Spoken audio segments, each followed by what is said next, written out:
आज हम lesson number 1 पढ़ेंगे। 9th स्टैंडर्ड का लेसन नंबर 1 है, उसका नाम है दुख का अधिकार।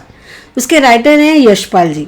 ठीक है, तो यशपाल जी के जीवन के बारे में पहले हम जान लेते हैं कि यशपाल का जन्म फिरोजपुर छावनी में सन 1903 में हुआ था।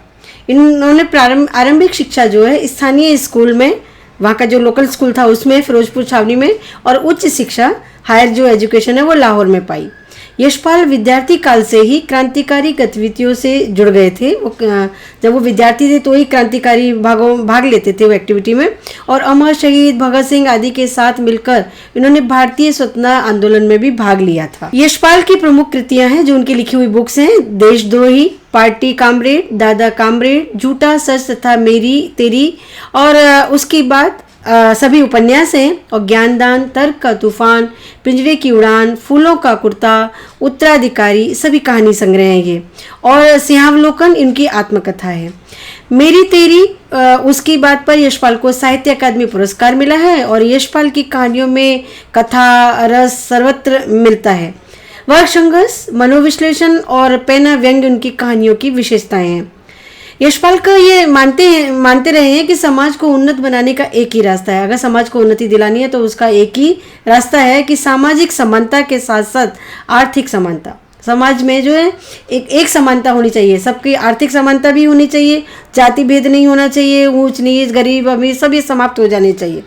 तो यशपाल ने अपनी रचनाओं में हिंदी के अलावा उर्दू और अंग्रेजी के शब्दों का भी बेहिचक प्रयोग किया है। बिना किसी रुकावट के, बिना किसी संकोच के उन्होंने अपनी लेखनी में उर्दू और अंग्रेजी के शब्दों का भी, भले वो हिंदी लिख रहे हैं लेकिन उसमें उर्दू और अंग्रेजी के शब्दों का भी उपयोग वो करते रहे हैं। प्रस्तुत कहानी जो हम यहाँ पढ़ रहे हैं, दुख का अधिकार, और देश में फैले अंधविश्वासों और ऊंच नीच के भेदभावों को बेनकाब करते हुए यह बताती है कि दुख की अनुभूति सभी को समान रूप से होती है।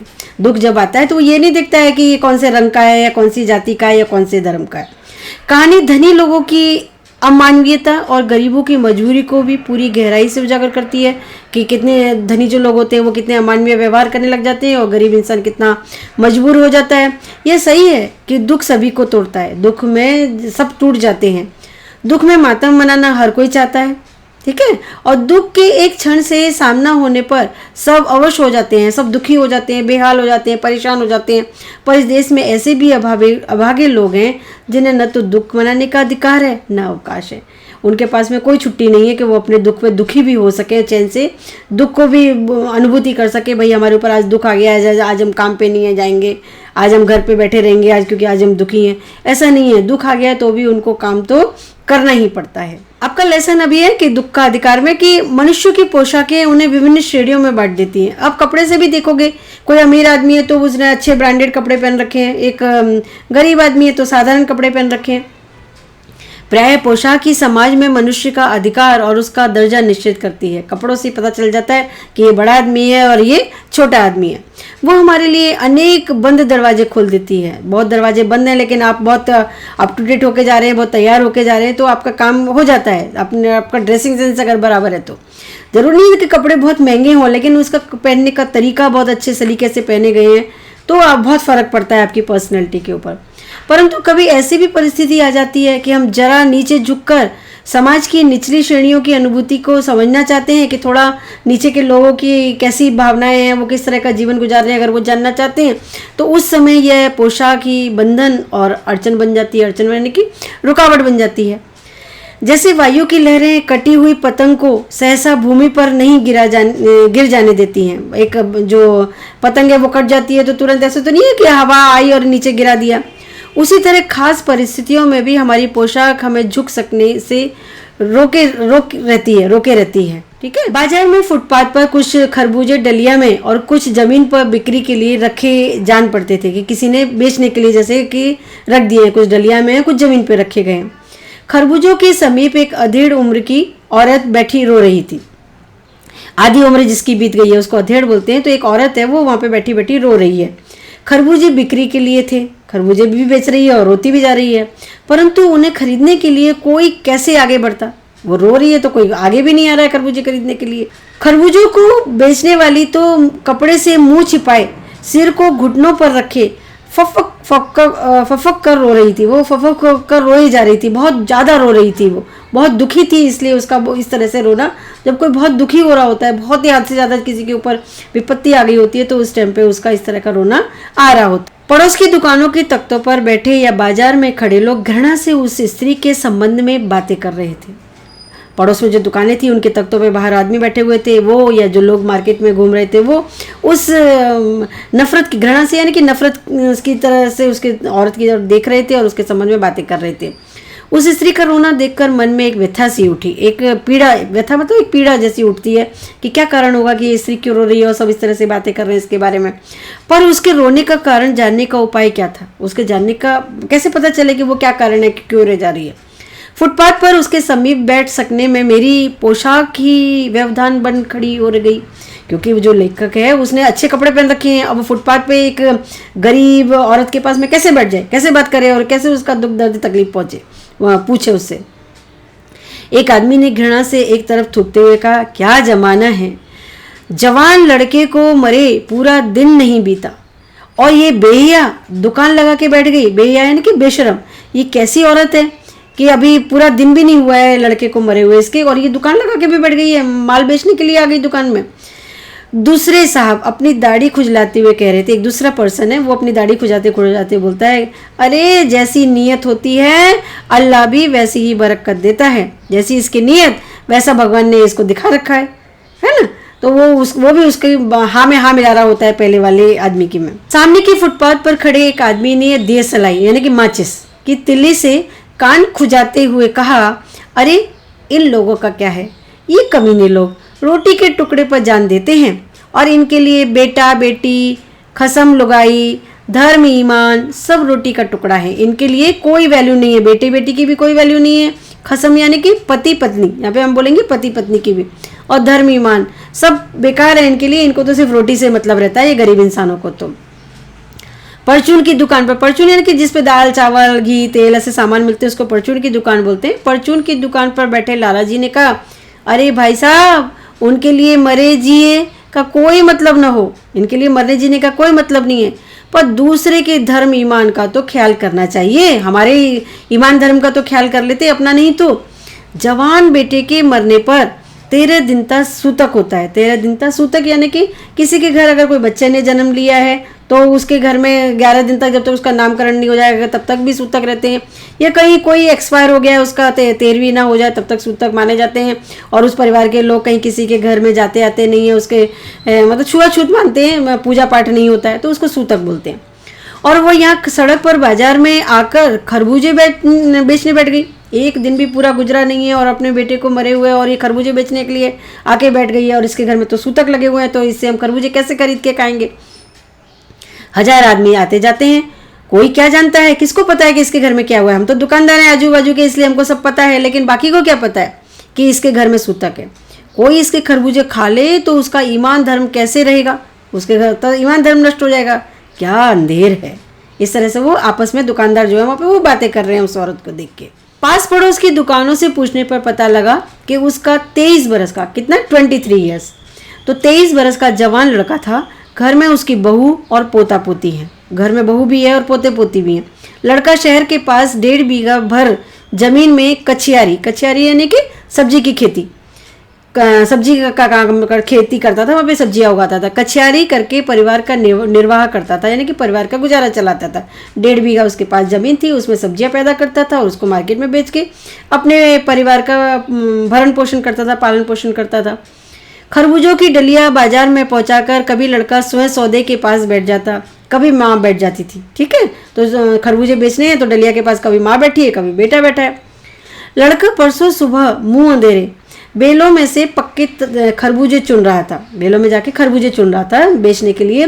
और गीली मेड़ बोलते हैं कि एक खेत होता है, उसको स्क्वायर बनाने के लिए, उसमें पानी देने के लिए मिट्टी की दीवार खड़ी कर दी जाती है, उसको मेड़ बोलते हैं।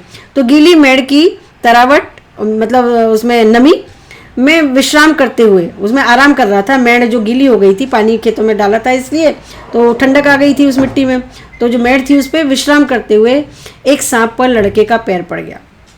मेड़ पे से जा रहा था तो वहाँ पे एक सांप का पैर पड़ जाता है और सांप ने लड़के को डस लिया और वहाँ पे सांप जो आके वो लड़के को खा जाता है। लड़के की बुढ़िया माँ बावली मतलब पागल जैसी हो जाती है, होकर ओझा को बुला लाई। ओझा यानी कि झाड़ फूक वाला जो होता है। झाड़ना फूकना किया उस ओझा ने आके। नागदेव की पूजा हुई और पूजा के दिन दान दक्षिणा चाहिए। पूजा करनी है तो उसके लिए दान दक्षिणा भी चाहिए। घर में जो कुछ आटा और अनाज था, जो आटा और अनाज था दान दक्षिणा में उठ गया, सब दे दिया। अभी क्या हुआ, माँ बहू मतलब उसके जो लड़का मर गया उसकी वाइफ और उसके बच्चे भगवान ने इससे लिपट लिपट कर रोए, बहुत रोए। पर भगवाना तो एक दफे चुप हुआ। भगवाना उस लड़के का नाम है, वो अब मर चुका है, उसे लिपट लिपट के सारे रो रहे हैं, लेकिन वो तो अब चुप हो गया तो फिर न बोला।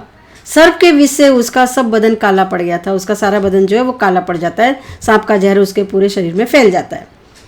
जिंदा आदमी नंगा भी रह सकता है, परंतु मुर्दे को नंगा कैसे विदा किया जाए। जिंदा आदमी तो रह सकता है लेकिन मुर्दे को कैसे नंगा किया जाए।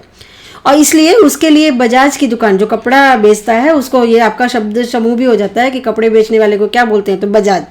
तो बजाज की दुकान से नया कपड़ा लाना ही होगा, चाहे उसके लिए माँ के हाथों की छन्नी ककना ही क्यों न बिक जाए। मतलब माँ छन्नी ककना का मतलब है कि जो छोटे मोटे उसने सोने के चांदी के जो भी गहने पहन रखे हैं चाहे वो भी बेचने पड़ जाए, लेकिन कफन का इंतजाम तो करना है, जो डेड बॉडी है उसको ढकना तो है ना। तो उसके लिए उसके माँ के छन्ना ककना क्यों ना बिक जाए, उसके जेवर क्यों ना बिक जाए। भगवान ना परलोक चला गया, मतलब वो मर गया, स्वर्ग से धार गया। घर में जो कुछ चुनी भूसी थी, जो थोड़ा बहुत खाने पीने की चीज़ें थी, सो उसे विदा करने में चली गई। जो कुछ था वो उसको विदा करने में चला गया, उसके लिए सब सामान लाई। तो बाप नहीं रहा तो क्या। लड़के सुबह उठते ही भूख से बिलबिलाने लगे। बच्चे थे उसके और उनको सुबह तो भूख लगेगी ही, बाप मर गया है तो क्या हुआ, लेकिन भूख तो भूख है, वो तो अपने टाइम पे लगेगी बच्चों को। तो दादी ने उन्हें खाने के लिए खरबूजे दे दिए, लेकिन बहू को क्या देती। बहू का बदन बुखार से तवे की तरह तप रहा था। बहू जो वो पूरी बुखार, उसको बहुत तेज बुखार आया हुआ था। अब बेटे के बिना बुढ़िया को दुअन्नी चवन्नी भी कौन उधार देगा। बेटा था तो कुछ पैसे दे देता था, 2-4 पैसे मिल जाते थे बेटे से, अब उनको कौन उधार देगा, किस उम्मीद से देगा, अब तो उनके पास बेटा भी नहीं है। तो बुढ़िया रोते रोते और आंखें पोंछते पोंछते भगवान के बटोरे हुए खरबूजे डलिया में समेटकर बाजार की ओर चली। अब उसके पास कोई रास्ता नहीं बचता, तो वो सोचती है कि खरबूजे बेचकर ही कुछ पैसे लेकर आऊं, और चारा भी क्या था, इसके अलावा वो कर भी क्या सकती थी। बुढ़िया खरबूजे बेचने का साहस करके आई थी, परंतु सिर पर चादर लपेटे, सिर को घुटनों पर टिकाए हुए फफक फफक कर रो रही थी। वो बहुत जोर जोर से अंदर ही अंदर रोई भी जा रही थी। किसी को क्या बताए कि आज उसके ऊपर कितना बड़ा दुख का पहाड़ टूट पड़ा है। कल जिसका बेटा चल बसा, आज वह बाजार में सौदा बेचने चली है। बेटा जिसका मर गया हो और वो बाजार में खरबूजे बेचने के लिए आए। हाय रे पत्थर दिल, क्या करे। सब लोग बोल रहे कितनी पत्थर दिल, अपने बेटे का गम भी नहीं मना रही है, लेकिन वो करे तो करे क्या। उसके बच्चे तो जिंदा हैं, अभी उनका पेट तो भरना है, बहू बीमार है, घर तो चलाना है ना उसको। मरने वाले के साथ जाए तो नहीं जाता है, क्या करे, लेकिन सब्र करके उसको पैसे कमा के अपने परिवार को फिर से खड़ा करना है, उनका खाने पीने का इंतजाम करना है। उस पुत्र वियोगिनी के दुख का अंदाजा लगाने के लिए पिछले साल अपने पड़ोस में पुत्र की मृत्यु से दुखी माता की बात सोचने लगा। वह सम्राट, ये सम्राट बोलते हैं कि अच्छे परिवार की महिला पुत्र की मृत्यु के बाद 2.5 मास तक, 2.5 मतलब 2.5 महीने तक पलंग से उठ न सकी थी। 2.5 महीने तक पलंग से नहीं उतरी थी, और उन्हें 15-15 मिनट बाद पुत्र वियोग से मूर्छा आ जाती थी। मूर्छा आ जाती थी कि पुत्र वियोग यानी कि बेटे के दुख में वो मूर्छा, बेहोश हो जाती थी, और मूर्छा न आने की अवस्था में आंखों से आंसू न रुक सकते थे। जब मूर्छित नहीं होती थी, बेहोश नहीं होती थी, तो आंखों से कंटिन्यू आंसू बहते रहते थे। और 2-2 डॉक्टर हरदम सिरहाने बैठे रहते थे। हर दम सिर पर बर्फ रखी जाती थी। शहर भर के लोगों के मन उस पुत्र शोक से द्रवित हो उठे थे। सब लोग उसके दुख से दुखी हो गए थे। किसके? वो जो पैसे वाले घर की महिला थी, जब उसका बेटा मरा था तो सब उसके साथ में दुखी हो रहे थे।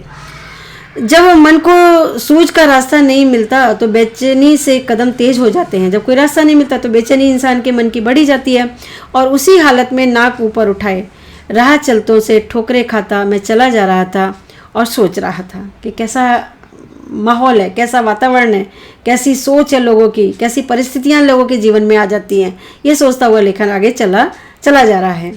शोक करने, गम मनाने के लिए भी सहूलियत चाहिए, और दुखी होने का भी एक अधिकार होता है। दुख दुख इसीलिए बोलते हैं कि वो क्योंकि पैसे वाले घर की औरत है, उसका बेटा गुजरा है तो उसके लिए इतने डॉक्टर आ रहे हैं, इतनी उसको फैसिलिटी मिली हुई है।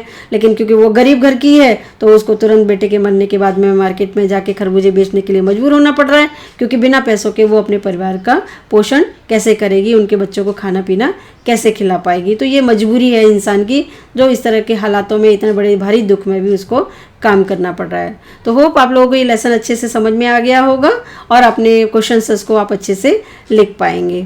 Thank you.